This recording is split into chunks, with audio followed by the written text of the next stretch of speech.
بسم الله الرحمن الرحيم والعصر إن الإنسان لفي خسر إلا الذين آمنوا وعملوا الصالحات وتواصوا بالحق وتواصوا بالصبر. بسم الله الرحمن الرحيم الحمد لله رب العالمين اللهم صل على محمد وعلى آل محمد كما صليت على إبراهيم وعلى آل إبراهيم اللهم بارك على محمد وعلى آل محمد كما باركت على إبراهيم وعلى آل إبراهيم إنك حميد مجيد. أعوذ بالله من الشيطان الرجيم بسم الله الرحمن الرحيم اتخذوا أحبارهم ورهبانهم أربابا من دون الله والمسيح ابن مريم وما أمروا إلا ليعبدوا إلها واحدا لا إله إلا هو سبحانه عما يشركون. ബഹുമാന്യരായ നേതാക്കളെ, നാട്ടുകാരെ, സഹോദരി സഹോദരന്മാർ, ഈ പ്രദേശത്ത് ഇത്തരത്തിലൊരു പരിപാടി സംഘടിപ്പിക്കാനുണ്ടായ കാരണം ഞാൻ സൂചിപ്പിക്കാതെ തന്നെ നിങ്ങൾ മനസ്സിലാക്കിയിട്ടുണ്ടാവും. ജമാഅത്തെ ഇസ്ലാമിയുടെ ചില പ്രാസംഗികർ ഇപ്പോൾ കേരളക്കരയിലെ വ്യത്യസ്ത ഭാഗങ്ങളിൽ നടന്നുകൊണ്ട് മുജാഹിദ് പ്രസ്ഥാനത്തെ അതിരൂക്ഷമായി വിമർശിക്കുകയും അതോടൊപ്പം തന്നെ മുജാഹിദുകൾ മുമ്പ് പറയുകയും ചെയ്യുകയും ചെയ്തതെല്ലാം ജമാഅത്തെ ഇസ്ലാമി പറയുകയും ചെയ്തതുമാണെന്ന് സമൂഹത്തെ തെറ്റിദ്ധരിപ്പിക്കുകയും ചെയ്യുന്ന ഒരു ഘട്ടത്തിലാണ്. അപ്പൊ ഇത് ആരെയും വിമർശിക്കാൻ വേണ്ടിയുള്ള ഒരു പരിപാടിയല്ല, അതല്ലെങ്കിൽ ഏതെങ്കിലും വിഭാഗത്തെ കുറ്റപ്പെടുത്താനുള്ള ഒരു പരിപാടിയുമല്ല. നേരെ മറിച്ച് സ്വാഗത ഭാഷണത്തിൽ സൂചിപ്പിച്ചതുപോലെ ഒരു നന്മയിൽ അധിഷ്ഠിതമായ, നസീഹത്തിൽ അധിഷ്ഠിതമായിട്ടുള്ള ഒരു പ്രഭാഷണമാണ് ഞങ്ങൾ ഉദ്ദേശിക്കുന്നത്. എന്ന് പറഞ്ഞാൽ വിശുദ്ധ ഖുർആനിന്റെയും തിരുസുന്നത്തിന്റെയും അടിസ്ഥാനത്തിലാണ് പ്രവർത്തിക്കുന്നതെന്ന് പറയുന്ന ജമാഅത്തെ ഇസ്ലാമി വിശുദ്ധ ഖുർആനിനും തിരുസുന്നത്തിനും നിരക്കാത്ത കാര്യങ്ങൾ സമൂഹത്തെ പഠിപ്പിക്കുകയും അതോടൊപ്പം അത് അവരുടെ ജീവിതത്തിൽ പ്രാവർത്തികമാക്കുകയും ചെയ്തുകൊണ്ടിരിക്കുന്നു. അതിനുമപ്പുറം ഇതൊക്കെ മുജാഹിദുകളും പറഞ്ഞതാണ്, ചെയ്തതാണ് എന്ന് കളവ് പറയുകയും ചെയ്യുന്ന ഒരു ദുരവസ്ഥ. ഈ അവസ്ഥയിൽ എന്താണ് സത്യമെന്ന് സമൂഹത്തെ ബോധ്യപ്പെടുത്തേണ്ട ബാധ്യതയുണ്ട്. ആ ബാധ്യത നിർവഹിക്കുക മാത്രമാണ് ചെയ്യുന്നത്. നമ്മൾ സൂചിപ്പിച്ചു, ജമാഅത്തെ ഇസ്ലാമി പറഞ്ഞതും ചെയ്തതുമെല്ലാം മുജാഹിദുകളും പറയുകയും ചെയ്യുകയും ചെയ്തിട്ടുണ്ട് എന്നതാണ് വളരെ പ്രധാനപ്പെട്ട ഒരു ആരോപണം. എത്രത്തോളം എന്ന് വച്ചാൽ അതിന്റെ പേരിൽ മുജാഹിദുകളെ മുനാഫിക്കുകളാക്കുവാൻ വരെ മടി കാണിക്കുന്നില്ല ജമാഅത്തെ ഇസ്ലാമിയുടെ പ്രാസംഗിക. ഒരു കാലത്ത് മൗദൂദി സാഹിബ് പറഞ്ഞ കാര്യങ്ങളൊക്കെ അൽ മുർഷിദിലൂടെ അംഗീകരിക്കുകയും അതേ കാര്യങ്ങൾ പറയുകയും ചെയ്തിട്ട് പിന്നീട് മൗദൂദി സാഹിബിനെ കുറ്റം പറയുകയും ഇകഴ്ത്തുകയും തള്ളിപ്പറയുകയും ഒക്കെ ചെയ്യുന്നത് കാപട്യമാണ്.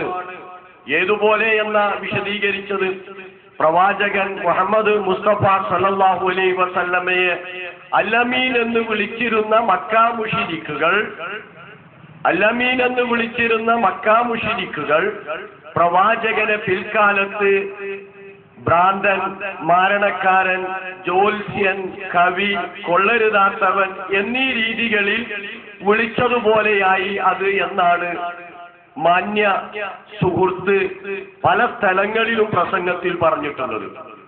ആ സുഹൃത്ത് യഥാർത്ഥത്തിൽ ജമാഅത്തെ ഇസ്ലാമിയുടെ ചരിത്രം പഠിച്ചിട്ടില്ല എന്നതാണ് വസ്തുത. അങ്ങനെ പഠിച്ചിരുന്നുവെങ്കിൽ ഈ ഇടക്കാലത്ത് ജമാഅത്തെ ഇസ്ലാമി തന്നെ മൗദൂദിയെ തള്ളി പറഞ്ഞിട്ടുണ്ട് എന്ന വസ്തുത അദ്ദേഹം കാണാതെ പോകുമായിരുന്നില്ല, മനസ്സിലാക്കാതെ പോകുമായിരുന്നില്ല. ജമാഅത്തെ ഇസ്ലാമിയുടെ ഉത്തരവാദപ്പെട്ട നേതാക്കൾ തന്നെ മൗദൂദി സാഹിബിനെ തള്ളി പറഞ്ഞിട്ടുണ്ട്. മൗദൂദി സാഹിബുമായിട്ട് ഞങ്ങൾക്ക് ആ തരത്തിലുള്ള അദ്ദേഹത്തിന്റെ ആശയങ്ങളോട് ആ തരത്തിലുള്ള ഒരു ബന്ധവുമില്ല എന്ന് ജമാഅത്തെ ഇസ്ലാമിയുടെ ഉന്നത നേതാക്കന്മാർ സൂചിപ്പിച്ചിട്ട് ഇൻഷാ അല്ലാഹ് അത് വഴിയെ കേൾപ്പിക്കുന്നതാണ്. ഏതായാലും ഇവിടെ മർമ്മപ്രധാനമായിട്ടുള്ളത് ജമാഅത്തെ ഇസ്ലാമിയുടെ വാദം ഇസ്ലാമിന് നിരക്കുന്നതാണോ, അതോടൊപ്പം ജമാഅത്തെ ഇസ്ലാമി ഉന്നയിച്ചതായ വാദങ്ങൾ മുജാഹിദ് പ്രസ്ഥാനം എവിടെയെങ്കിലും ഉന്നയിച്ചിട്ടുണ്ടോ എന്നതാണ്. ജമാഅത്തെ ഇസ്ലാമി സമൂഹത്തെ പഠിപ്പിച്ചിട്ടുള്ളത് ഭരണം കിട്ടിയാൽ കാര്യങ്ങളൊക്കെ നന്നാക്കി തീർക്കാം എന്ന രീതിയിലാണ്. എന്ന് പറഞ്ഞാൽ ഭരണവ്യവസ്ഥ കേടുവന്നതാണ്, ഭരണദൂഷ്യമാണ് എല്ലാവിധ കൊള്ളരുതായ്മകൾക്കും കാരണമെന്നാണ് ജമാഅത്തെ ഇസ്ലാമി അതിന്റെ അനുയായികളെ പഠിപ്പിച്ചിട്ടുള്ളത്. അതുകൊണ്ട് ഭരണം പിടിച്ചെടുക്കുകയും ആ ഭരണവ്യവസ്ഥയുടെ അടിസ്ഥാനത്തിൽ നാട്ടിൽ കാര്യങ്ങളൊക്കെ ചെയ്യുകയാണ് വേണ്ടത് എന്നാണ് ജമാഅത്തെ ഇസ്ലാമി സമൂഹത്തെ പഠിപ്പിച്ചിട്ടുള്ളത്. ആവർത്തിക്കുകയാണ്, ഭരണദൂഷ്യമാണ് എല്ലാറ്റിനും കാരണം എന്നാണ് ജമാഅത്തെ ഇസ്ലാമി പറഞ്ഞിട്ടുള്ളത്. ഇത് ഇസ്ലാമിന് വിരുദ്ധമാണ്, വിശുദ്ധ ഖുർആനിന് വിരുദ്ധമാണ്. മറ്റൊരു കാര്യം ചിന്തിക്കേണ്ടത്, മുജാഹിദ് പ്രസ്ഥാനം എവിടെയാണ് ഈ വാദം ഉന്നയിച്ചത് എന്നുകൂടി വിശദീകരിക്കേണ്ടതുണ്ട്. ഏത് അൽ മുർഷിദിലാണ്, ഏതു അൽമനാറിലാണ്, അതല്ലെങ്കിൽ ഏതു ലേഖകനാണ്, ഏതു പണ്ഡിതനാണ് ഇത് ഉന്നയിച്ചത് എന്ന് വിശദീകരിക്കേണ്ടതുണ്ട്. എന്നാൽ ജമാഅത്തെ ഇസ്ലാമി ഇത് എവിടെയാണ് പറഞ്ഞിട്ടുള്ളത് എന്ന് ചോദിച്ചാൽ അതിന്റെ താത്വിക ആചാര്യനായിട്ടുള്ള, അതിന്റെ സ്ഥാപകനായിട്ടുള്ള മൗദൂദി സാഹിബ് തന്നെയാണ് ഈ കാര്യം സൂചിപ്പിച്ചിട്ടുള്ളത്. മൗദൂദി സാഹിബിന്റെ ഖുതുബാത്ത് അതിലെ 379 പേജ് എടുത്തു നോക്കിയാൽ മതി. ഇത് 1963 എഡിഷനാണ് എന്റെ കയ്യിലുള്ളത്. 949 1000 കോപ്പി ഇത് അച്ചടിച്ചിട്ടുണ്ട്. 52 ഏകദേശം 3000 കോപ്പി അച്ചടിച്ച് വിതരണം ചെയ്തിട്ടുണ്ട്. 63 അതുപോലെ തന്നെ 3000 കോപ്പി അച്ചടിച്ച് വിതരണം ചെയ്തിട്ടുണ്ട്. അപ്പൊ 60കളിൽ അച്ചടിച്ച് വിതരണം ചെയ്ത ഇത് വളരെ പ്രധാനപ്പെട്ട ഗ്രന്ഥമാണ്, ഇസ്ലാമിന്റെ തത്വങ്ങളും സംഹിതകളും ഇതിൽ പഠിപ്പിക്കുന്നുണ്ട് എന്ന് പറഞ്ഞ് വിതരണം ചെയ്തിട്ടുള്ള ഈ ഖുതുബാത്തിൽ തന്നെയാണ് ഭരണവ്യവസ്ഥ തകർന്നതാണ് എല്ലാവിധ പ്രശ്നങ്ങൾക്കും കാരണം, ഭരണദൂഷ്യമാണ് എല്ലാ പ്രശ്നങ്ങളുടെയും കാരണമെന്ന് ജമാഅത്തെ ഇസ്ലാമി പ്രസ്താവിച്ചിട്ടുള്ളത്. വായിച്ചു കേൾപ്പിക്കാം. 379 പേജ് അവസാനത്തെ പാരഗ്രാഫ്. ഇത്രയും പ്രസ്താവിച്ചതിൽ നിന്ന് ഭരണദൂഷ്യമാണ് സകല സാമൂഹിക നാശങ്ങളുടെയും മൂല കാരണമെന്ന പരമാർത്ഥം നിങ്ങൾ നല്ല പോലെ ഗ്രഹിച്ചുവല്ലോ.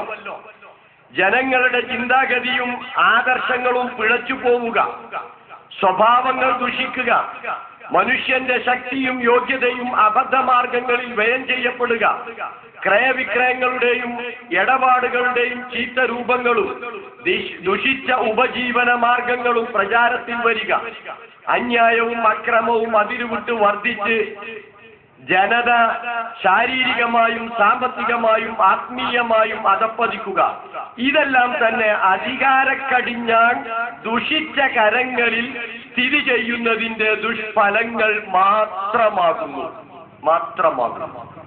അപ്പൊ അധികാരം ദുഷിച്ചതാണ് ഈ നാട്ടിലുള്ള എല്ലാ പ്രശ്നങ്ങൾക്കും കാരണം എന്നാണ് ജമാഅത്തെ ഇസ്ലാമി പ്രഖ്യാപിച്ചിട്ടുള്ളത്. ഇത് ഇസ്ലാമികമല്ല. ഈ ഒരു വാദം മുജാഹിദ് പ്രസ്ഥാനം എവിടെയും ഉന്നയിച്ചിട്ടില്ല. അതുകൊണ്ട് തന്നെ മുജാഹിദുകൾ ഞങ്ങൾ പറഞ്ഞത് പറഞ്ഞിരുന്നു എന്ന് പറഞ്ഞു നടക്കേണ്ട യാതൊരു അവകാശവും അവർക്കില്ല.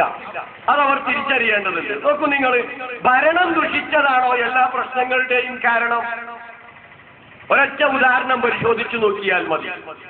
മഹാനായ ഉമർ റളിയല്ലാഹു അൻഹുവിന്റെ ഭരണകാലം. ആരാ ഉമർ റളിയല്ലാഹു അൻഹു? നീതിമാനായ ഉമർ. ഗാന്ധിജി വരെ പറയുകയുണ്ടായി, രാമരാജ്യം സ്ഥാപിക്കുകയാണെങ്കിൽ ഞാൻ ഉമറിന്റെ ഭരണമാണ് ഇഷ്ടപ്പെടുന്നത് എന്ന്. ആ രീതിയിൽ നീതിമാനായ ഉമർ റളിയല്ലാഹു അൻഹുവിന്റെ ഭരണകാലഘട്ടം. നാട്ടിലെ ഒരു കുടിലിൽ നിന്ന് ഉമർ റളിയല്ലാഹു അൻഹു കേൾക്കുന്ന ശബ്ദം ഒരു ദുഷിച്ച ശബ്ദമാണ്. തിന്മ ചെയ്യാൻ പ്രേരിപ്പിക്കുന്ന ശബ്ദം. ഉമ്മയുടെ ശബ്ദമാണത്. മകളെ പാലിൽ വെള്ളം ചേർക്കണം, പാലിൽ വെള്ളം ചേർക്കണം മകളെ. നോക്കൂ നിങ്ങൾ, മകൾ പറഞ്ഞു പാലിൽ വെള്ളം ചേർക്കില്ല. ഉമർ റളിയല്ലാഹു അൻഹുവിന്റെ കൽപ്പന കേട്ടിട്ടില്ലേ? നമ്മളൊക്കെ വളരെ ചെറുപ്പത്തിൽ കേട്ട ഉദാഹരണം. ജമാഅത്തിന്റെ സുഹൃത്തുക്കൾ ഇത് കേൾക്കാതിരിക്കില്ല. ഉമർ വെള്ളം ചേർക്കരുതെന്ന് പറഞ്ഞിട്ടുണ്ട് പാലിൽ. മകളുടെ മറുപടി, ഉമ്മയുടെ അടുത്ത ചോദ്യം, മകളെ ഈ പാതിരാവിൽ, ഈ രാത്രിയിൽ, ഈ ചെറ്റക്കുടിലിൽ വെച്ച് പാലിൽ വെള്ളം ചേർത്തു കഴിഞ്ഞാൽ ഉമർ കാണുമോ? മകൾ തിരിച്ചു ചോദിച്ചു, ഉമ്മ, ഉമർ കാണില്ല, ഉമറിന്റെ പട്ടാളമോ പോലീസോ കാണില്ല, എന്നാൽ പടച്ച തമ്പുരാൻ കാണുകയില്ല ഉമ്മ. നോക്കൂ നിങ്ങൾ, ഉമ്മ പടച്ച തമ്പുരാൻ കാണുകയില്ലേ, അതുകൊണ്ട് ഞാൻ പാലിൽ വെള്ളം ചേർക്കുകയില്ല. ഭരണം ദുഷിച്ചതാണ് ഇവിടത്തെ പ്രശ്നങ്ങൾക്കെങ്കിൽ ഈ തിന്മക്ക് പ്രേരകം നിങ്ങളുടെ വാദപ്രകാരം ഉമർ റളിയല്ലാഹു അൻഹുവിന്റെ ഭരണം ദുഷിച്ചതായിരിക്കണം. മഅദല്ലാഹ്. ഉമർ റളിയല്ലാഹു അൻഹുവിന്റെ ഭരണം ദുഷിച്ചതാണോ ഇതിന് കാരണം? അല്ലല്ലോ. ആ നല്ല ഭരണത്തിൽ പടച്ചവനെ കുറിച്ച് ബോധമില്ലാത്ത ഉമ്മയും പടച്ചവനെ കുറിച്ച് ബോധമുള്ള മകളും, അവിടെയാണ് പ്രശ്നം. മനസ്സ് ദുഷിച്ചു പോയി എന്നതാണ് പ്രശ്നം, ഭരണം ദുഷിച്ചു എന്നല്ല. അപ്പൊ അതിനർത്ഥം ദുഷിച്ച ഭരണത്തിന്റെ പിന്നാലെ പോകണം എന്നൊന്നും അതിനർത്ഥമാക്കേണ്ടതില്ല. യഥാർത്ഥത്തിൽ മനുഷ്യർക്കിടയിൽ ഇന്ന് നടമാടുന്ന ദുഷിച്ച പ്രവണതകൾക്ക് മുഴുവൻ കാരണം ദുഷിച്ച മനസ്സിന്റെ ഉടമകളായിട്ടുള്ള മനുഷ്യരാണ് എന്ന്. അതുകൊണ്ടാണല്ലോ വിശുദ്ധ ഖുർആൻ പ്രഖ്യാപിച്ചത്, വഅമ്മാമൻ ഖാഫ മഖാമ റബ്ബിഹി വനഹൻ നഫ്സ അനിൽ ഹവാ. പടച്ചവന്റെ മുമ്പിൽ നിൽക്കേണ്ടി വരുമെന്ന ബോധത്തോടുകൂടി, പടച്ചവന്റെ മുമ്പിൽ നിൽക്കേണ്ടി വരുമെന്ന ബോധം, ആ ബോധത്തോടുകൂടി ജീവിക്കുന്നവൻ, റബ്ബിനെ കുറിച്ചുള്ള ബോധം, ആ റബ്ബിന്റെ പ്രതിഫലത്തെക്കുറിച്ചുള്ള ചിന്ത, റബ്ബിന്റെ ശിക്ഷയെക്കുറിച്ചുള്ള ഭയം, ഈ ഭയം, ഈ തഖ്വയിൽ അധിഷ്ഠിതമായ റബ്ബിനെ കുറിച്ചുള്ള ബോധം നിലനിർത്തുന്ന ആ ജീവിതം, എന്നിട്ടോ ദേഹേച്ഛകളിൽ നിന്ന് മാറി നിൽക്കുക, ഇതാണ് മനുഷ്യൻ നന്നാവാൻ വേണ്ടത് എന്നാണ് വിശുദ്ധ ഖുർആൻ പ്രഖ്യാപിച്ചിട്ടുള്ളത്. മനുഷ്യൻ നന്നായി തീരാനാണ് വേണ്ടത്. എത്രത്തോളം എന്ന് വെച്ചാൽ അബൂജഹലിന്റെ ചില പ്രവർത്തനങ്ങളെ കുറിച്ച് വരെ ഖുർആൻ പ്രതിപാദിച്ചിട്ടുള്ളത് ആ രീതിയിലാണ്. പ്രവാചകൻ സല്ലല്ലാഹു അലൈഹി വസല്ലമയെ ഉപദ്രവിച്ച അബൂജഹലിനെ കുറിച്ച് പോലും ഖുർആന്റെ പരാമർശം ഇന്ന ഇലാ റബ്ബിക റുജ്ആ എന്ന. നോക്കൂ നിങ്ങൾ, തന്റെ അടിമ നമസ്കരിച്ചപ്പോൾ അതിനു തടസ്സം സൃഷ്ടിച്ചവനെ നീ കണ്ടുപോ? ഖുർആന്റെ ചോദ്യം. എന്നിട്ട് അള്ളാഹ് എടുത്തു ചോദിക്കുന്നത് എന്താ? അവൻ സ്വയം പര്യാപ്തനായി കാണുന്നു.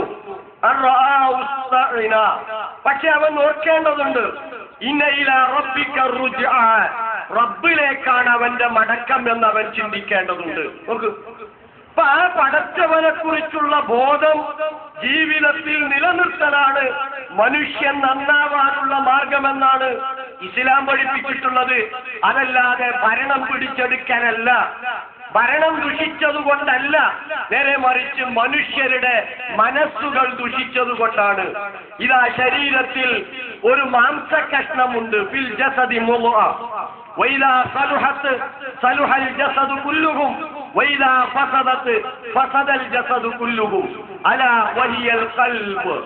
ഇതാ ശരീരത്തിലെ ഒരു മാംസകഷ്ണം, അത് നന്നായി തീർന്നാൽ ശരീരം മുഴുവൻ നന്നായി, അത് കേടുവന്നാലോ ശരീരം മുഴുവൻ കേടുവന്നു. അറിയണം നിങ്ങൾ അതാണ് ഖൽബ് എന്ന്. ഇപ്പൊ നമുക്ക് മനസ്സിനെ നന്നാക്കി തീർക്കണം. എങ്ങനെ സാധിക്കും? ഭരണം പിടിച്ചെടുത്തത് കൊണ്ട് മനസ്സിനെ നന്നാക്കാൻ സാധിക്കുമോ? സാധിക്കുമെങ്കിൽ ഉമറിന്റെ കാലഘട്ടത്തിൽ ആ രീതിയിൽ ഒരു പ്രവർത്തനം ഉമ്മയിൽ നിന്നുണ്ടാവാൻ പാടില്ലായിരുന്നു. അതുപോലെയുള്ള ഒരുപാട് പ്രവർത്തനങ്ങൾ. നേരെ മറിച്ച് റബ്ബിനെ കുറിച്ചുള്ള ബോധം ജനങ്ങളുടെ ഇടയിൽ ഉണ്ടാക്കണം. അതാണ് യഥാർത്ഥത്തിൽ ജീവിതത്തിൽ നമുക്ക് നിർഭയത്വം ലഭിക്കാൻ, അതോടൊപ്പം തന്നെ ആധിപത്യം ലഭിക്കാൻ, നമ്മളുടെ ദീനിന് സ്വാധീനമുണ്ടാവാൻ, ഭയത്തിനു ശേഷം നിർഭയത്വം ഉണ്ടാവാൻ അതാണ് ചെയ്യേണ്ടത് എന്ന് വിശുദ്ധ ഖുർആൻ പഠിപ്പിച്ചിട്ടുണ്ട്. സൂറത്ത് നൂറിലെ 55-ാമത്തെ വചനം പരിശോധിച്ചു നോക്ക് നിങ്ങൾ. വഅദല്ലാഹു അല്ലദീന ആമനൂ മിൻകും വഅമിലുസ് സ്വാലിഹാത്ത് ലയസ്തഖ്ലിഫന്നഹും കമസ്തഖ്ലഫല്ലദീന മിൻ ഖബ്ലിഹിം വലയുമക്കിനന്ന ലഹും ദീനഹും അല്ലദീ ഇർതദാ ലഹും വലയുബദ്ദിലന്നഹും മിൻ ബഅദി ഖൗഫിഹിം അംനാ യഅബുദൂനനി ലാ യുശ്രികൂന ബി ശൈആ. ഖുർആൻ പ്രഖ്യാപിക്കുകയാണ്. അല്ലാഹ് വാഗ്ദത്തം ചെയ്യുന്നു. ജമാഅത്തെ ഇസ്ലാമിയുടെ വാഗ്ദത്തമല്ല, സോളിഡാരിറ്റിക്കാരന്റെ വാഗ്ദത്തമല്ല. അവരുടെ വാഗ്ദത്തം എന്താ? ഭരണം പിടിച്ചെടുത്താൽ എല്ലാം നന്നായി തീർന്നു എന്ന. അധികാരം ഉപയോഗിച്ച് നമുക്കെല്ലാം നന്നാക്കാം. ഇൻഷാ അല്ലാഹ് വഴിയെ നമ്മൾ അത് കാണിക്കുന്നുണ്ട്, കേൾപ്പിക്കുന്നുണ്ട്, ഒക്കെ നന്നാക്കി തീർക്കാം. എന്നാൽ ഇവിടെ നിർഭയത്വം ലഭിക്കും, അതുപോലെ നമുക്ക് ആധിപത്യം ലഭിക്കും. എന്നാൽ ഖുർആൻ പ്രഖ്യാപിക്കുന്നത്, അല്ലാഹ് വാഗ്ദാനം ചെയ്യുന്നത് ആർക്കാണ്? അല്ലദീന ആമനൂ മിൻകും, നിങ്ങളിൽ നിന്ന് ഈമാനുള്ളവർക്ക്, വഅമിലുസ് സ്വാലിഹാത്ത്, ആ ഈമാൻ അനുസരിച്ച് നല്ല കർമ്മങ്ങളിൽ മുഴുകിയിട്ടുള്ള ആളുകൾക്ക് അല്ലാഹ് വാഗ്ദത്തം നൽകുന്നു. എന്താ വാഗ്ദത്തം നൽകുന്നത്? ലയസ്തഖ്ലിഫന്നകും കമസ്തഖ്ലഫല്ലദീന മിൻ ഖബ്ലിഹിം, അവരുടെ മുൻഗാമികൾക്ക് പ്രാതിനിധ്യം നൽകിയതുപോലെ നാം അവർക്കും ഈ ഭൂമിയിൽ പ്രാതിനിധ്യം നൽകും. പോരാ, അവരുടെ ദീനിന് സ്വാധീനം നൽകുന്ന, അവർക്ക് നാം തൃപ്തിപ്പെട്ട് നൽകിയതായ ദീനിന് പോരാ, ഭയത്തിനു ശേഷം നിർഭയത്വം നാം അവർക്ക് നൽകും. എന്തു വേണം? എന്തു ചെയ്യണം? ഭരണം പിടിച്ചെടുക്കണമെന്നാണോ അല്ലാഹ് പറഞ്ഞത്? അതല്ലെങ്കിൽ ഒരു മുന്നണി ഉണ്ടാക്കണമെന്നാണോ അല്ലാഹ് പറഞ്ഞിട്ടുള്ളത്? അതല്ലെങ്കിൽ വേറെ ഏതെങ്കിലും വിധത്തിൽ ഈ നാട്ടിലെ ജനാധിപത്യമോ അല്ലെങ്കിൽ ഭരണകൂടമോ ആയി യാതൊരു വിധത്തിലും സഹകരിക്കാൻ പാടില്ലെന്നാണോ അല്ലാഹ് പറഞ്ഞത്? അല്ലേ അല്ല. അല്ലാഹ് പറഞ്ഞത് യഅബുദൂനനി, അവർ എന്നെ മാത്രം ആരാധിക്കണമെന്ന്. ഇബാദത്തിന്റെ അർത്ഥത്തിലേക്ക് നമ്മൾ വരുന്നുണ്ട്. യഅബുദൂനനി, എന്നെ മാത്രം അനുസരിക്കണമെന്നല്ല. അല്ലാഹുവിനെ ആരാധിക്കുന്നവൻ, അല്ലാഹുവിന് കീഴ്പ്പെടുന്നവൻ മാതാപിതാക്കളെ അനുസരിക്കേണ്ടതുണ്ട്, മുതിർന്നവരെ അനുസരിക്കേണ്ടതുണ്ട്, പ്രവാചകനെ അനുസരിക്കേണ്ടതുണ്ട്, കൈകാര്യകർത്താക്കളെ അനുസരിക്കേണ്ടതുണ്ട്. അതുകൊണ്ട് തന്നെ എന്നെ മാത്രം അനുസരിക്കണമെന്നല്ല, എന്നെ മാത്രമേ ആരാധിക്കാൻ പാടുള്ളൂ. ലാ യുശ്രികൂന ബി ശൈആ, എന്നിൽ ഒന്നിനെയും പങ്കു ചേർക്കാൻ പാടില്ല. എന്നെ മാത്രം ആരാധിക്കണം, എന്നിൽ യാതൊന്നിനെയും പങ്കു ചേർക്കാൻ പാടില്ല. ഇത് നിങ്ങളുടെ ജീവിതത്തിൽ നിങ്ങൾക്ക് ഉൾക്കൊള്ളാൻ പറ്റുമോ? അവിടെയാണ് പിന്നീടുള്ള എല്ലാം നിങ്ങൾക്ക് നാം നൽകുക. അതുകൊണ്ട് ആദ്യമായി ഒരു വിശ്വാസി അവന്റെ വിശ്വാസം ശരിയാക്കേണ്ടതുണ്ട്. ആ വിശ്വാസം ശരിയാവാത്തത് കൊണ്ട് തന്നെ അവന്റെ മനസ്സ് മലിനമായി തീരുന്നു. ആ മനസ്സ് മലിനമായി തീരുന്നു എന്നതാണ് അവന്റെ ജീവിതത്തിൽ നേരിടുന്ന ഇത്തരത്തിലുള്ള ദുഷ്പ്രവണതകൾക്ക് കാരണം. വിശുദ്ധ ഖുർആൻ അതുകൊണ്ടാണല്ലോ പ്രവാചകന്മാർ മുഴുവനും സമൂഹത്തോട് പറഞ്ഞത് അല്ലാഹുവിനെ ആരാധിക്കണമെന്നായിരുന്നില്ല. പ്രത്യേകം ശ്രദ്ധിക്കണം. അല്ലാഹുവിനെ ആരാധിക്കണം എന്നല്ല പ്രവാചകന്മാർ പറഞ്ഞത്. അല്ലാഹുവിനോട് പ്രാർത്ഥിക്കണം എന്നല്ല പ്രവാചകന്മാർ പറഞ്ഞത്. കാരണം എന്ത്? സാക്ഷാൽ മക്ക മുശ്രിക്ക് പോലും അള്ളാഹുവിനോട് പ്രാർത്ഥിച്ചിരുന്നു. സംശയമുണ്ടോ? സൂറത്തു അൻകബൂത്തിലെ 65-ാമത്തെ വചനം പരിശോധിച്ചു നോക്ക്. വൈദാ റകിബൂ ഫിൽ ഫുൽക് ദഅവുല്ലാഹ മുഖ്ലിസീന ലഹുദ്ദീൻ. ഖുർആൻ പറയുന്നു, കപ്പലിൽ കയറിയാൽ മക്കയിലെ സാക്ഷാൽ മുശ്രിക്ക് അള്ളാഹുവിനോട് പ്രാർത്ഥിച്ചിരുന്നു എന്ന്. കരയിലെത്തിയാൽ അവൻ അള്ളാഹു അല്ലാത്തവരോട് പ്രാർത്ഥിക്കും. ബദർ യുദ്ധത്തിലേക്ക് പുറപ്പെടുമ്പോൾ അബൂജഹൽ കഅബയുടെ കില്ല പിടിച്ചു പ്രാർത്ഥിച്ചത് പടച്ചവനോടാണ്, സത്യത്തിന്റെ രണ്ടു കക്ഷി, ഒരു കക്ഷിയെ വിജയിപ്പിക്കണമേ എന്ന്. ഇപ്പൊ മക്ക മുശ്രിക്കുകൾ അള്ളാഹുവിനോട് പ്രാർത്ഥിച്ചിരുന്നു. ആകാശവും ഭൂമിയും ആരാണ് സൃഷ്ടിച്ചതെന്ന് ചോദിച്ചാൽ, ആരാണ് മഴ വർഷിപ്പിച്ചു തരുന്നതെന്ന് ചോദിച്ചാൽ, സാക്ഷാൽ മുശ്രിക്ക് പറഞ്ഞിരുന്നത് അള്ളാഹു എന്ന. ലയഖൂലുന്നല്ലാഹ്. പിന്നെ എന്തേ പ്രവാചകൻ അവിടെ പോയി പറഞ്ഞത്? അള്ളാഹുവിനെ ആരാധിക്കണമെന്നല്ല, അള്ളാഹുവിനോട് പ്രാർത്ഥിക്കണമെന്നല്ല, പിന്നെന്തേ? അള്ളാഹുവിനെ മാത്രമേ ആരാധിക്കാൻ പാടുള്ളൂ, അള്ളാഹുവിനോട് മാത്രമേ പ്രാർത്ഥിക്കാൻ പാടുള്ളൂ.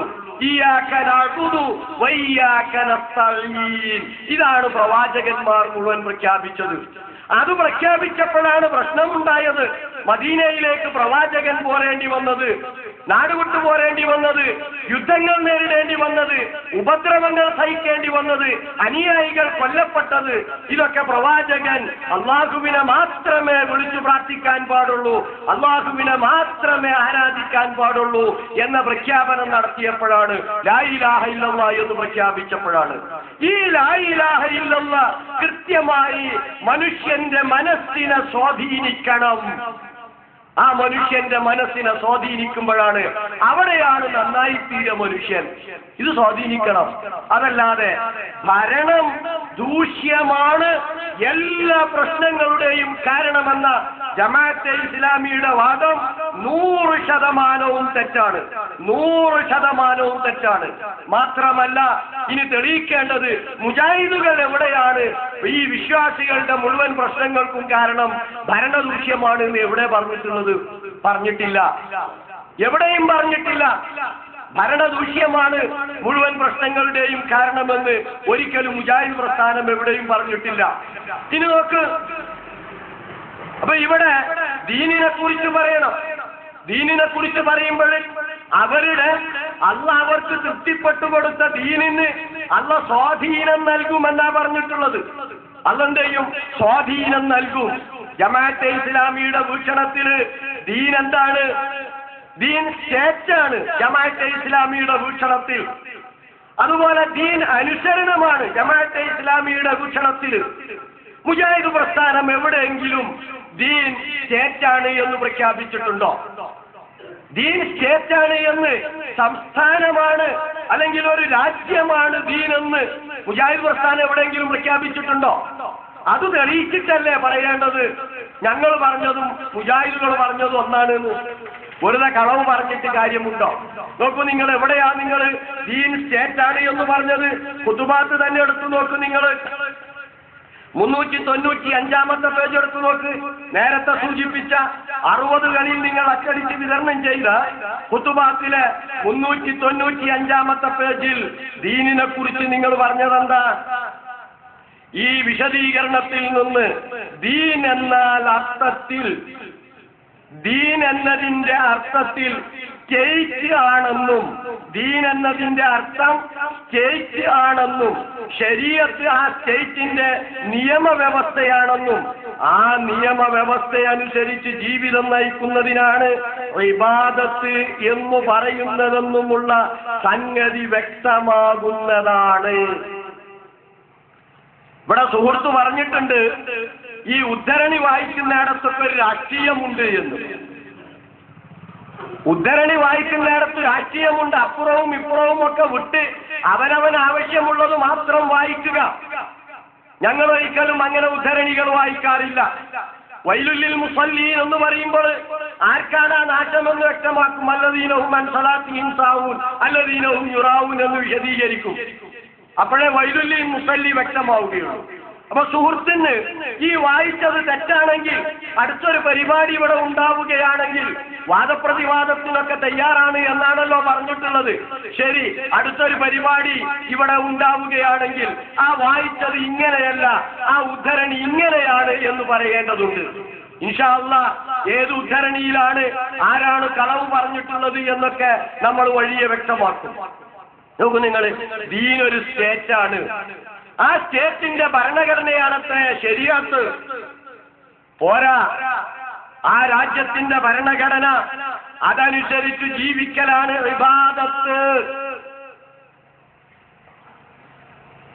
അപ്പോ ജമാഅത്തെ ഇസ്ലാമിയുടെ ഇന്നത്തെ ദീൻ എന്താ? ഇതുവരെ പോട്ടെ നമുക്ക്. ഇന്നത്തെ ദീൻ എന്താ? കഴിഞ്ഞ തെരഞ്ഞെടുപ്പിൽ 18 അല്ല 17 മണ്ഡലങ്ങളിലും ഞങ്ങൾ ഇടതുപക്ഷ മുന്നണിയെയാണ് ഞങ്ങൾ പിന്തുണച്ചിട്ടുള്ളത് എന്ന് ജമാഅത്തെ ഇസ്ലാമിയുടെ അമീർ തന്നെ പല സ്ഥലങ്ങളിൽ വിശദീകരിച്ചിട്ടുണ്ടല്ലോ അല്ലെ? കഴിഞ്ഞ തെരഞ്ഞെടുപ്പിൽ ജമാഅത്തെ ഇസ്ലാമി പിന്തുണച്ചത് 18 ഇടതുപക്ഷത്തെയാണ് എന്ന്. അപ്പൊ സ്വാഭാവികമായിട്ടും ഇപ്പോഴും ഇവരുടെ ഈ പ്രഖ്യാപനം അനുസരിച്ച് ഇവരുടെ സ്റ്റേറ്റ് ഏതാണ്? ഇവരുടെ സ്റ്റേറ്റ് ഈ ഇന്ത്യ ഗവൺമെന്റ് ആണ്, അതല്ലെങ്കിൽ കേരള ഗവൺമെന്റ് ഈ കേരളമാണ്. ശരി, എങ്കിൽ ഞാൻ ചോദിക്കട്ടെ, ജമാഅത്തെ ഇസ്ലാമി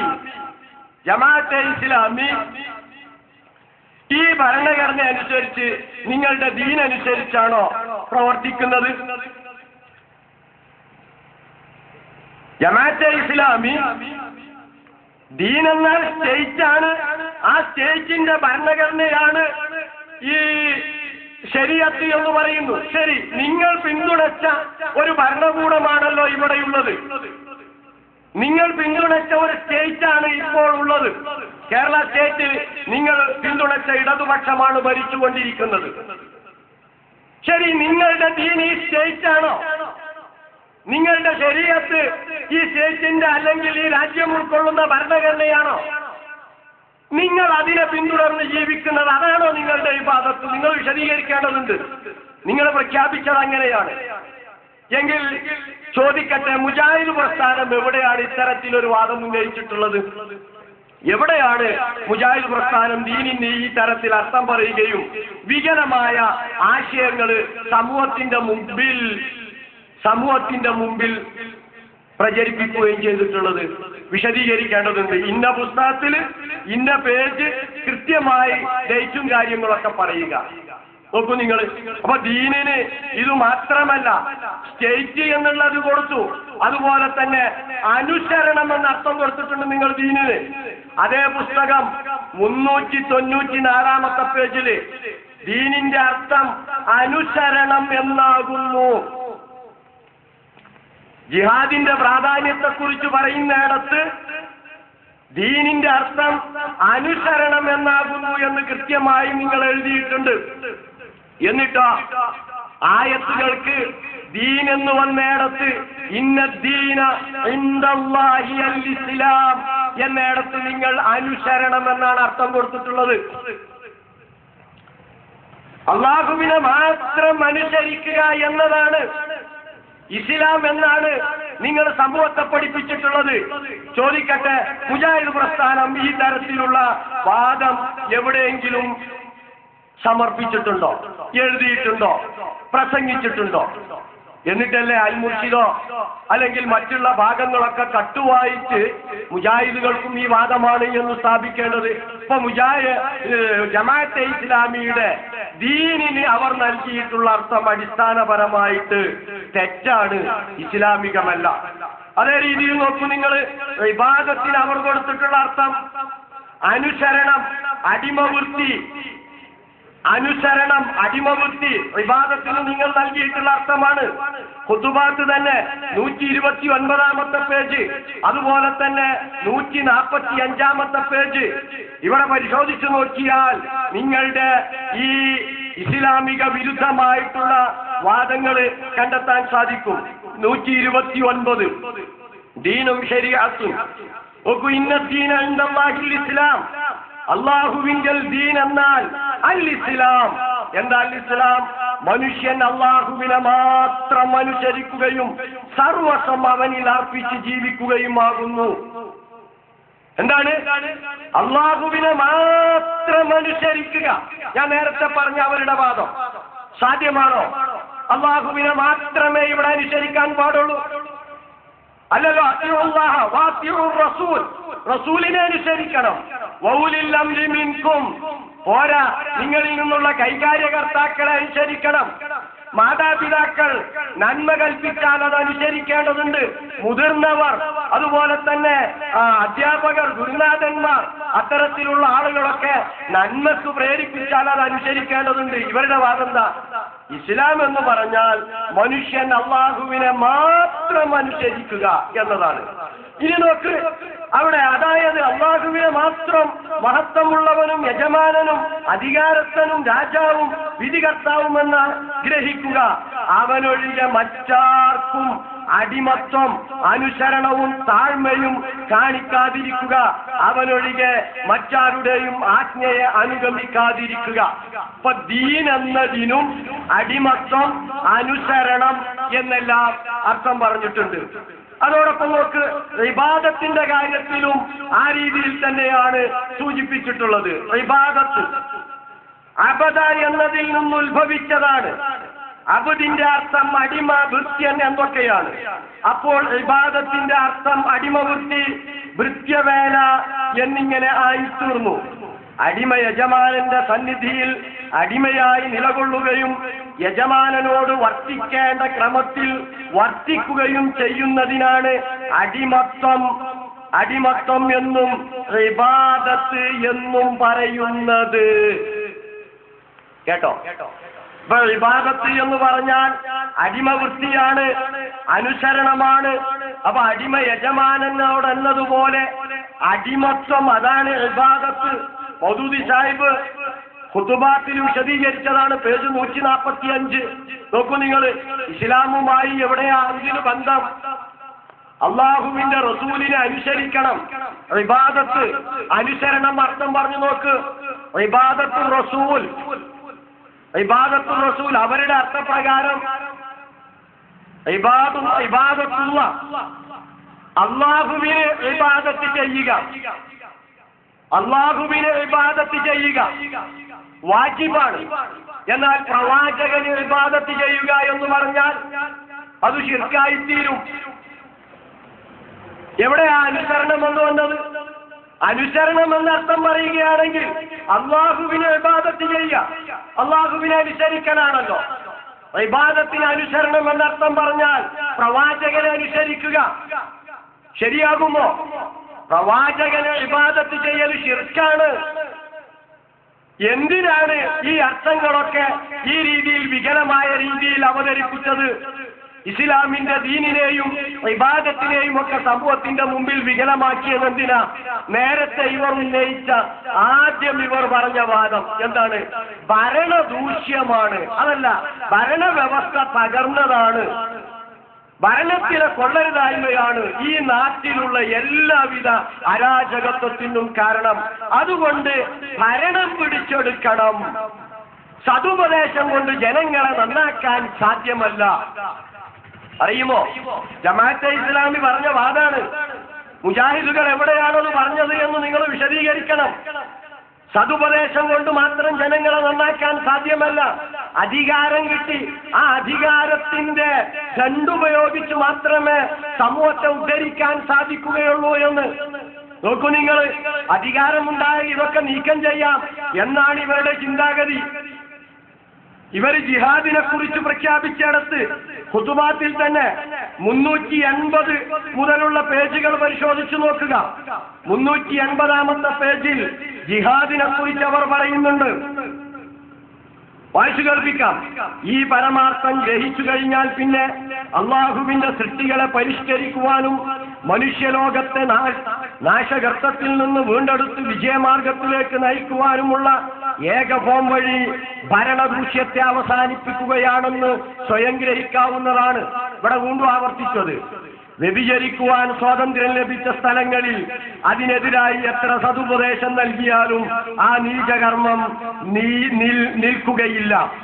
എന്നാൽ ഭരണാധികാരമുള്ള ഒരു ശക്തി ബലം പ്രയോഗിച്ച് അതിനെ നിർത്തുന്നതായാൽ ജനങ്ങൾ ഹറാമായ ആ മാർഗം ഉപേക്ഷിച്ചു ഹറാമായ ആ മാർഗം ഉപേക്ഷിച്ച് ഹലാലായ മാർഗം കൈക്കൊണ്ടു തുടങ്ങുന്നതായിരിക്കും. മദ്യപാനം, ചൂതുകളി, പലിശ, കൈക്കൂലി, നീചമായ കളിവിനോദം, ലജ്ജാവിഹീനമായ വസ്ത്രധാരണം, സാൻമാർഗിക ബോധത്തെ കെടുത്തുന്ന വിദ്യാഭ്യാസ സമ്പ്രദായം ആദിയായ നിഷിദ്ധങ്ങളൊക്കെ കേവലം സതുപദേശം കൊണ്ട് ഇല്ലായ്മ ചെയ്യാമെന്നു നിങ്ങൾ ആഗ്രഹിക്കുന്നുവെങ്കിൽ അതൊരു വ്യാമോഹം മാത്രമാണ്.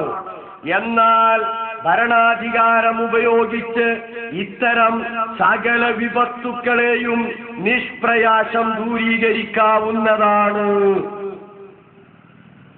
എന്താ ജമാഅത്തെ ഇസ്ലാമി വാദിച്ചത്? അധികാരം ഉപയോഗിച്ചാണ് ഇത്തരത്തിലുള്ള ചീത്ത പ്രവർത്തനങ്ങളെ എന്ത് ചെയ്യേണ്ടത്? ഒഴിവാക്കേണ്ടത്. അതിന് ഭരണം പിടിച്ചെടുക്കണം. അതല്ലാതെ സതുപദേശത്തിലൂടെ കാര്യങ്ങളൊന്നും നടക്കുകയില്ല. അല്ലാഹു പറയുന്നു, ഉദു ഇലാ സബീലി റബ്ബിക ബിൽ ഹിക്മതി വൽ മൗഇദത്തിൽ ഹസന വജാദിൽഹും ബില്ലതി ഹിയ അഹ്സൻ. വിശുദ്ധ ഖുർആൻ സൂറത്തുൻ നഹ്ൽ 125-ാമത്തെ പേജ് വചനം.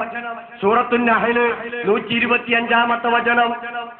അല്ലാഹു പറയുന്നു, ഉദു ഇലാ സബീലി റബ്ബിക, അല്ലാഹുവിന്റെ മാർഗത്തിലേക്ക് നീ ക്ഷണിക്കണം. നന്മയുടെ മുഴുവൻ മേഖലയിലേക്കും നീ ക്ഷണിക്കണം. എങ്ങനെയാണ്? ബിൽ ഹിക്മതി വൽ മൗഇദത്തിൽ ഹസന, സതുപദേശത്തോടുകൂടി, യുക്തിഭദ്രമായി, വളരെ തത്വദീക്ഷയോടുകൂടി, അറിവോടുകൂടി നീ ജനങ്ങളെ നന്മയിലേക്ക് ക്ഷണിക്കണം. അല്ലാഹു മനുഷ്യനെ നന്മയിലേക്ക് നയിക്കാൻ ഭരണം പിടിച്ചെടുത്ത് ചെങ്കോൽ ഉപയോഗിച്ച് നന്നാക്കണം എന്നല്ല പറഞ്ഞത്.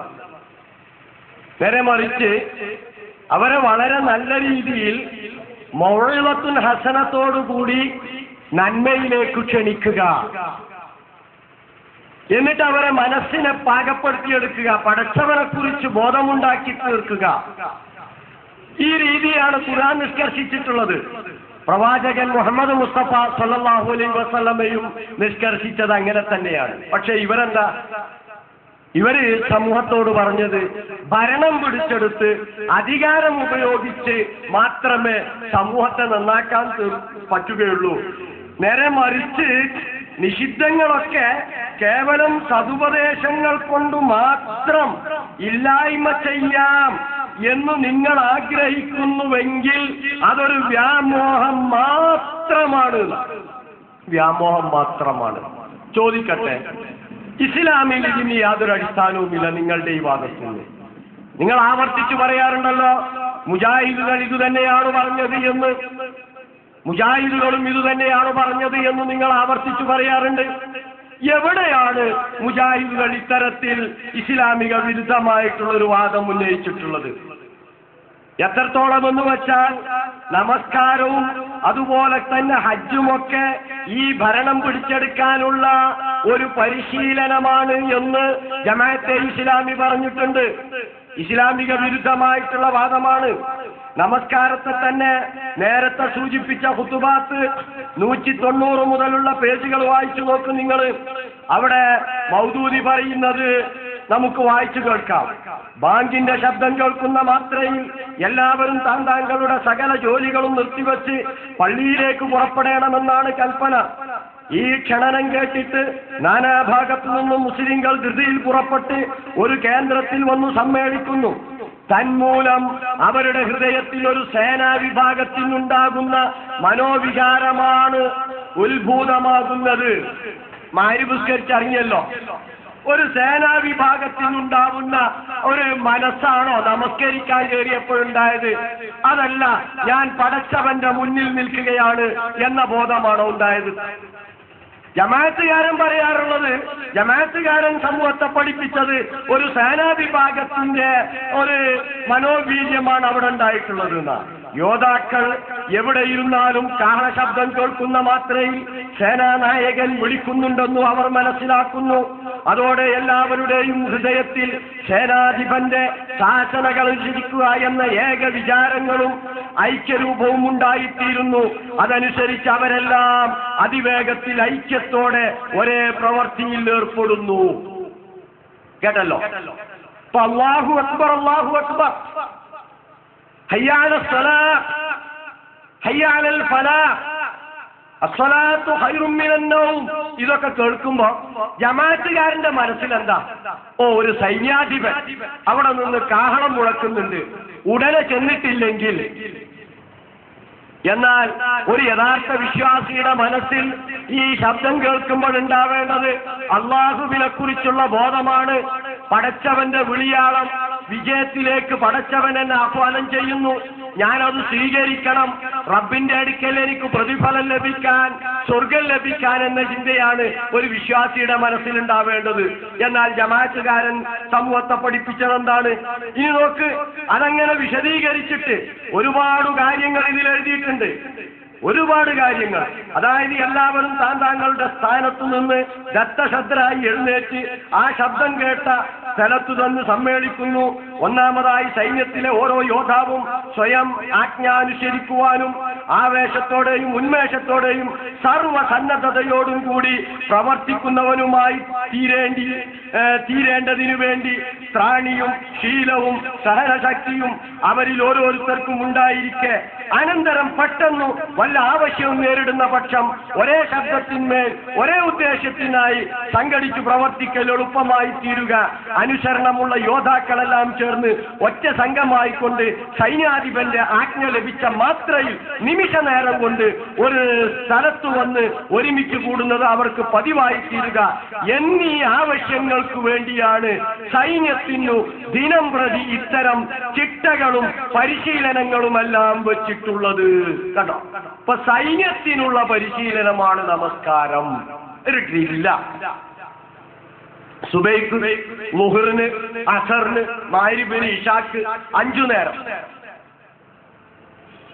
ഈ വികലവാദം ജമാഅത്തെ ഇസ്ലാമി അല്ലാതെ ലോകത്ത് വേറെ ആരെങ്കിലും പറഞ്ഞിട്ടുണ്ടോ? മുജാഹിദുകൾ എവിടെയായിരുന്നു പറഞ്ഞത്? മുജാഹിദുകളും ജമാഅത്തുകാരുടെ വാദം മുമ്പ് പറഞ്ഞിട്ടുണ്ട്. ഇപ്പം മാറ്റിയതാണെന്നാണല്ലോ. അൽ മുർഷിദിലുണ്ട്, അൽ മനാറിലുണ്ട്, മറ്റേ പുസ്തകത്തിലുണ്ട്, ഇപ്പുറത്തെ പുസ്തകത്തിലുണ്ട്, ജമിയത്തുൽ ഉലമയുടെ ഇന്ന വാർഷിക പതിപ്പിലുണ്ട്, ഇന്ന ഫത്വയിലുണ്ട് എന്നാണല്ലോ. എവിടെയാ ഉള്ളത്? നിങ്ങൾ വിശദീകരിക്കേണ്ടതുണ്ട്. ഇനി നോക്ക്, നമസ്കാരത്തെക്കുറിച്ച് വീണ്ടും സൂചിപ്പിക്കുന്നുണ്ട്. ഓരോ യോദ്ധാവും സ്വന്തം നിലയ്ക്ക് എത്ര വലിയ ധീരപരാക്രമിയും മഹാശക്തനുമാണെന്നിരുന്നാലും വല്ല അത്യാപത്തും നേരിടുന്ന സന്ദർഭങ്ങളിൽ സംഘടിച്ചു പ്രവർത്തിക്കുവാൻ സാധിക്കാതെ ഓരോരുത്തരും ഇഷ്ടം പോലെ പ്രവർത്തിക്കുകയും അവരുദ്ദേശിക്കുന്ന ഭാഗത്തേക്ക് ഒറ്റതിരിഞ്ഞ് പോവുകയും ചെയ്തു എന്നത് ആപൽക്കരമാണല്ലോ. അത്തരം വല്ല ഭയങ്കര ഘട്ടവും സംഘടനയില്ലാത്ത ഒരു സേനാ വിഭാഗത്തിന് വന്നു ഭവിക്കുകയാണെങ്കിൽ അവരിലുള്ള ആയിരക്കണക്കായ വീരയോദ്ധാക്കളെ 50 യോദ്ധാക്കൾ മാത്രം വരുന്ന ഒരു സംഘടിത ശത്രുസേന ഒറ്റ തിരിച്ചു കൊന്നൊടുക്കുന്നതാണ്. ബാങ്കിന്റെ ശബ്ദം കേൾക്കുന്ന മാത്രയിൽ എല്ലാ മുസ്ലിംകളും അവരുടെ ജോലികൾ നിർത്തിവെച്ച് പള്ളിയിൽ വന്ന് സമ്മേളിക്കണമെന്ന് കൽപ്പിക്കപ്പെട്ടുള്ളതിന്റെ രഹസ്യവും ഇതുതന്നെയാണ്. അപ്പൊ ഇതൊരു പട്ടാള ചിട്ടയാണ്, പരിശീലനമാണ്, ശത്രുവിനെ ആക്രമിക്കാനുള്ള പരിശീലനം നൽകുകയാണ് നമസ്കാരം എന്ന് പച്ചയായി ഖുതുബാത്തിൽ എഴുതി വെച്ചിട്ടുണ്ട്. അല്ലാഹ് എന്താ നമസ്കാരത്തെ കുറിച്ച് പറഞ്ഞത്? അഖിമിസ്സലാത്ത ലിദിക്രി.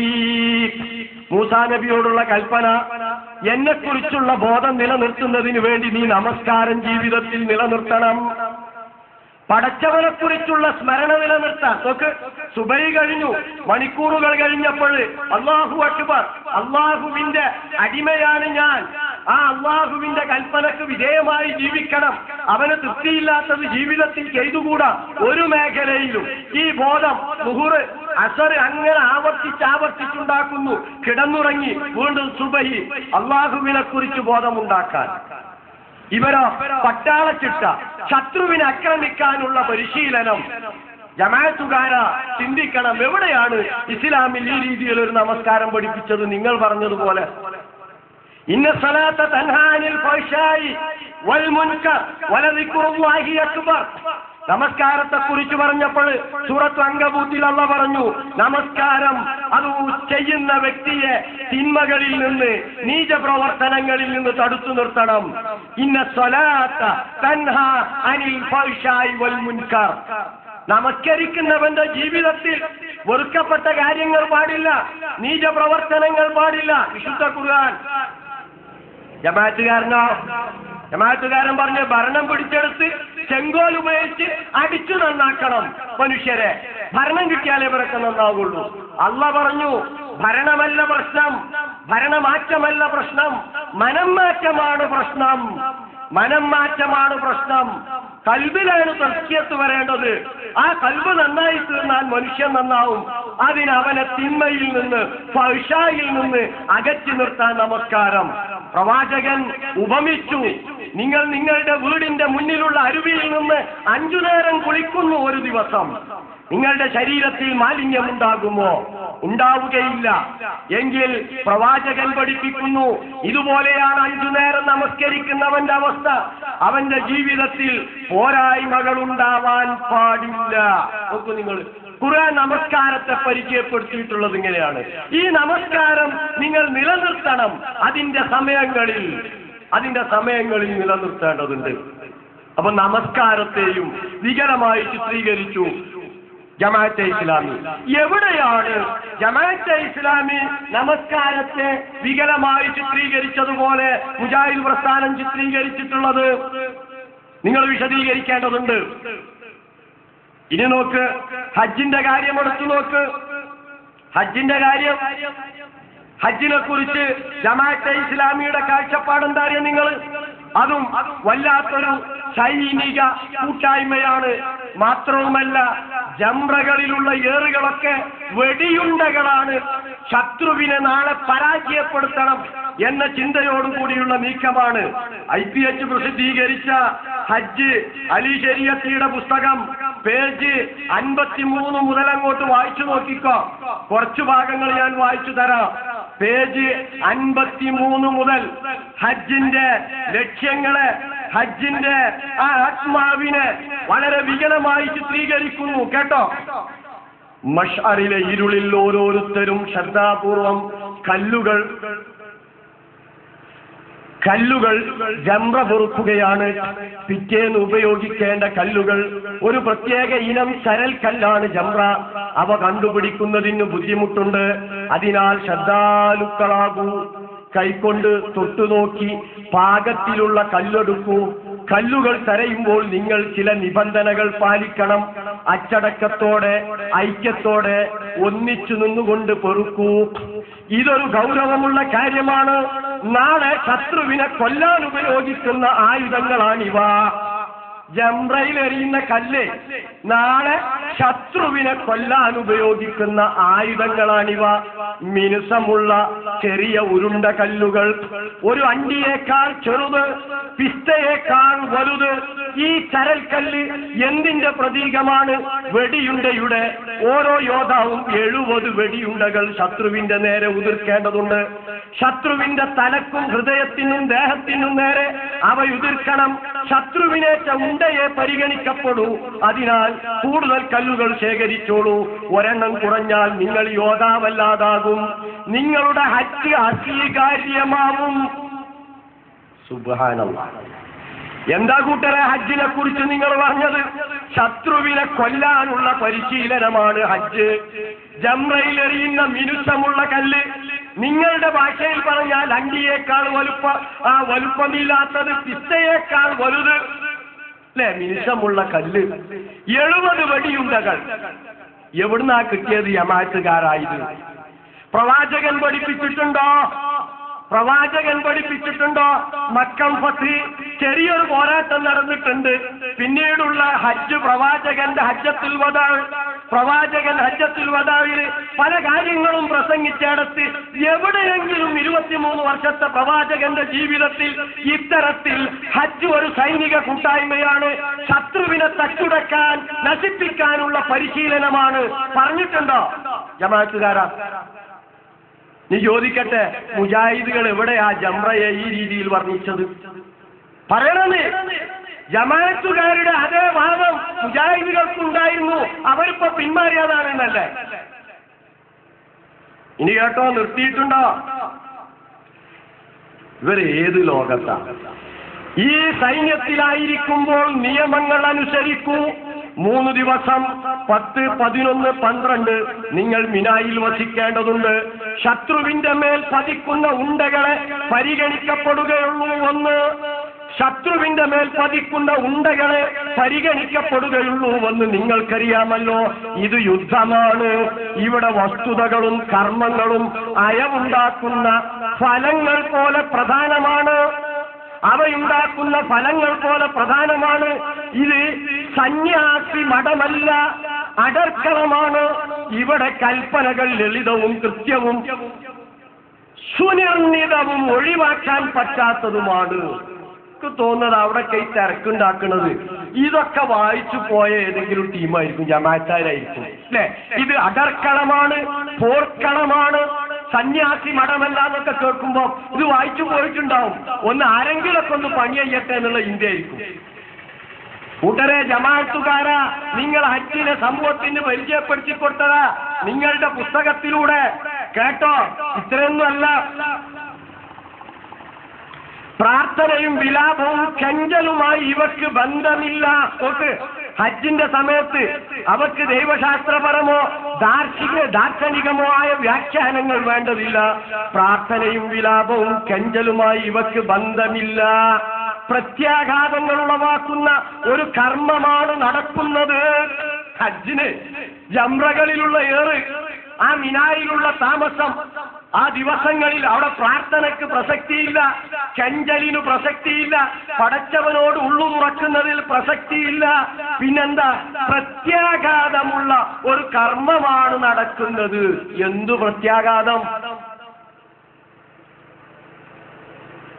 അതിനാൽ ചോദ്യം ചെയ്യാൻ പറ്റാത്ത അനുസരണം ഇവിടെ ആവശ്യമാണ്. ഒന്നും ഒരാളെയും ഇപ്പോൾ സ്ഥാനം മാറ്റാൻ പറ്റുകയില്ല. ആരുടെ ഒഴിവും സ്വീകാര്യമല്ല. ഈ കുന്നുകളിൽ ആർക്കും അധികാരമില്ലെന്ന് മറക്കരുത്. അധികാരമില്ല എന്നറിഞ്ഞ് ചെന്നാ പിടിച്ച് പോലീസ് വീട്ടിലാക്കും. നിങ്ങൾക്ക് എല്ലായിടത്തും നിങ്ങൾക്ക് കിട്ടണ അധികാരം എന്നാ. ഈ കുന്നുകളിൽ ആർക്കും അധികാരമില്ലെന്ന് മറക്കരുത്. ഇബ്രാഹിമോ മുഹമ്മദോ ആവട്ടെ, നിർദ്ദേശിക്കപ്പെട്ട എണ്ണമുണ്ടകൾ ശത്രുവിന്റെ മേൽ ഉതിർത്തില്ലെങ്കിൽ അവരുടെ ഹജ്ജ് അസ്വീകാര്യമാവും. എന്താണ് അതിന്റെ അർത്ഥം? ഒരു അസംബന്ധം വരുത്തിയാൽ നിങ്ങൾ ശിക്ഷിക്കപ്പെടും. യുക്തിവൽക്കരണത്തിനോ കൈക്കൂലിക്കോ ഇവിടെ ഇടമില്ല. അടർക്കളമായതിനാൽ ആർക്കും വിശ്രമം പാടില്ല. അവിടെ തുടരുന്നുവെങ്കിൽ യുദ്ധം ചെയ്തേ മതിയാകൂ. പേടിക്കണ്ട. ഇത് ജമാഅത്തെ ഇസ്ലാമിനെ വികലമാക്കിയതാ. ഹജ്ജിന് പോകുന്ന ആളൊന്നും യുദ്ധം ചെയ്യണ്ട. വളരെ സമാധാനത്തോടു കൂടി അള്ളാഹുവിന്റെ വിളിക്കുത്തരം നൽകി പോയാൽ മതി. ലബ്ബൈക അല്ലാഹുമ്മ ലബ്ബൈക്, ലബ്ബൈക ലാ ശരീക ലക്. പ്രഖ്യാപനം നമുക്കറിയാം. പടച്ചവനെ, നിന്റെ വിളിക്കതാ ഞാൻ ഉത്തരം നൽകിയിരിക്കുന്നു. യുദ്ധം ചെയ്യാനാണോ അങ്ങ് കഅബയിലേക്ക് ലക്ഷങ്ങൾ മുടക്കി പോകുന്നത്, ജംറകളിൽ കല്ലെറിയുന്നത്, മിനായിലും മുസ്ദലിഫയിലും ഒക്കെ തങ്ങുന്നത്? ജമാഅത്തുകാരൻ അതിനൊരു യുദ്ധപ്രതീതി ഉണ്ടാക്കി. ആലോചിക്കണം നിങ്ങൾ. ജമാഅത്തുകാരാ, എവിടെയാ മുജാഹിദുകള് ഹജ്ജിനെ ഈ രീതിയിൽ പരാമർശിച്ചിട്ടുള്ളത്? എന്താ ഹജ്ജ്? ഹജ്ജ് ഇസ്ലാമിലെ വളരെ പ്രധാനപ്പെട്ട ഒരു ആരാധനയാണ്. മാത്രവുമല്ല, ഹജ്ജിന് പോകുന്നവന് ഉണ്ടാവേണ്ടത് തഖ്വയാണ്. ഖുർആൻ എടുത്തു പറഞ്ഞു, വതസവ്വദു ഫൈന ഖൈറസ്സാദി അത്തഖ്വ. വതസവ്വദു, നിങ്ങൾ യാത്രാ വിഭവം കരുതണം. ഫൈന ഖൈറസ്സാദി അത്തഖ്വ, യാത്രാ വിഭവങ്ങളിൽ ഏറ്റവും ഉത്തമമായത് തഖ്വയാണ്. സൂറത്തുൽ ബഖറ ആലോചിച്ചു. തഖ്വയിൽ അധിഷ്ഠിതമായ ആരാധന മറ്റുള്ള ആരാധനകളെ പോലെ തന്നെ അത് പോകുന്നവനും ഉണ്ടായിരിക്കണം. ഖുർആൻ പറഞ്ഞതാ. പടച്ചോനെ, ഇവർ പറയാത്തത് നന്നായി. ബലികർമ്മം ശത്രുവിനെ എങ്ങനെ അറുക്കണമെന്നതിനുള്ള പരിശീലനമാണ്.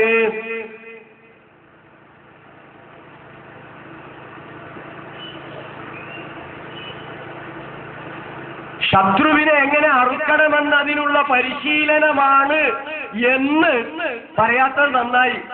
ബലിയെ കുറിച്ച് ഖുർആൻ എന്താ പറഞ്ഞത് വലിയെക്കുറിച്ച്? ലൻ യനാലല്ലാഹ ലുഹൂമുഹാ വലാ ദിമാഉഹാ വലാകിൻ യനാലുഹു തഖ്വാ മിൻകും വലാകിൻ യനാലുഹു തഖ്വാ മിൻകും. നിങ്ങൾ അറുക്കുന്ന ബലിമൃഗത്തിന്റെ മാംസമോ രക്തമോ പടച്ചവൻ പരിഗണിക്കുന്നില്ല. അതിലേക്കല്ല അള്ളാഹ് ശ്രദ്ധിച്ചത്. പിന്നെന്താ അള്ളാഹുവിന്റെ പരിഗണന? വലാകിൻ യനാലുഹു തഖ്വാ മിൻകും. നിങ്ങളുടെ തഖ്വയാണ് അള്ളാഹ് പരിഗണിച്ചത്.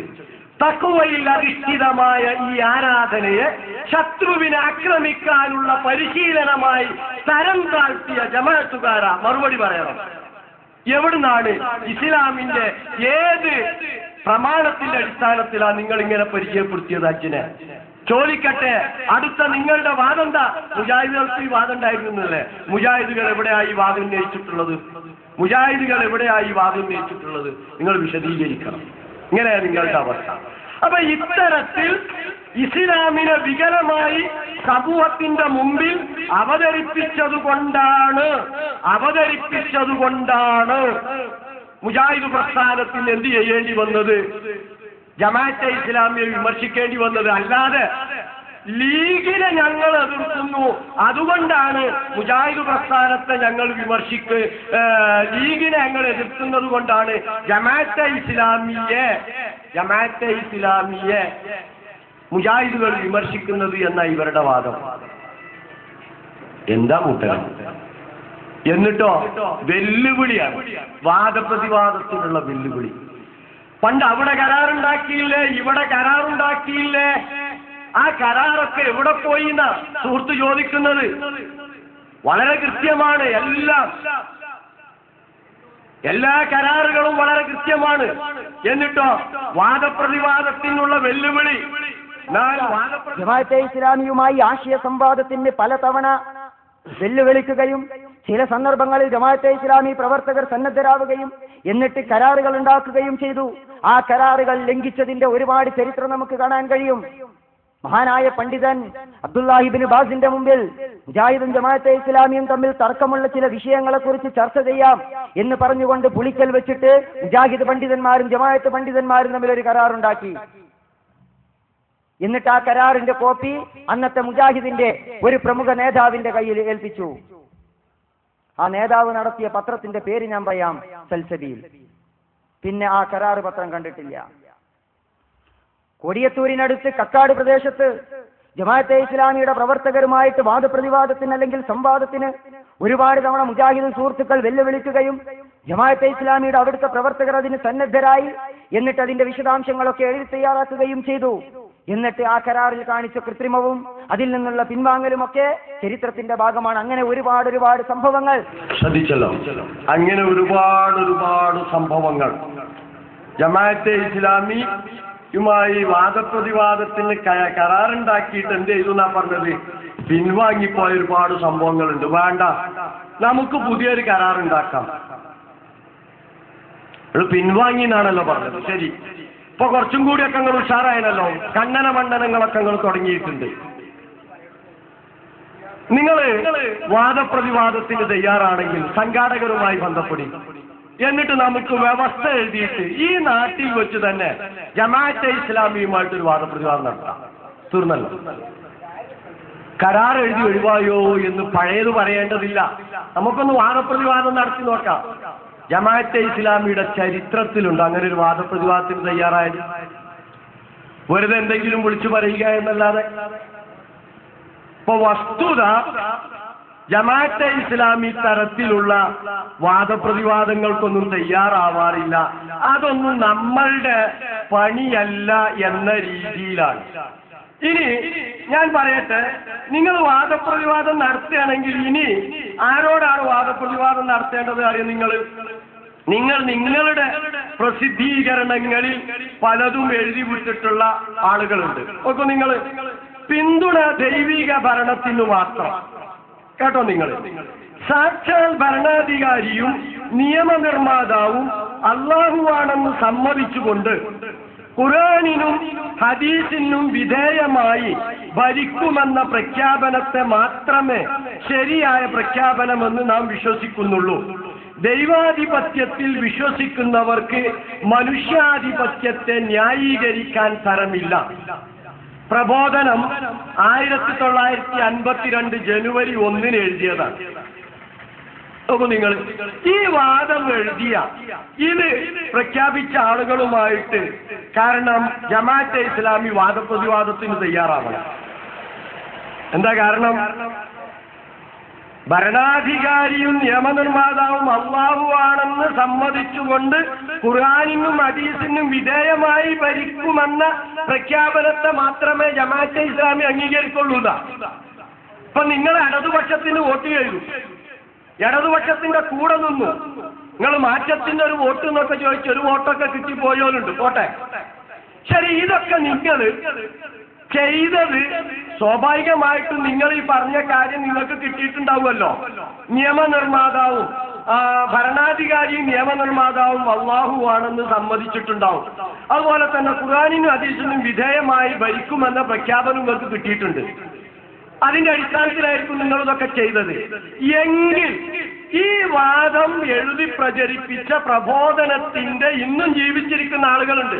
അവരേക്കൊരു വാദപ്രതിവാദം നടത്തിക്കാളി ആദ്യം. കാരണം ഇവരുടെ ആശയത്തിൽ നിന്ന്, ആദർശത്തിൽ നിന്നുള്ള മാറ്റമാണല്ലോ നിങ്ങൾക്ക്.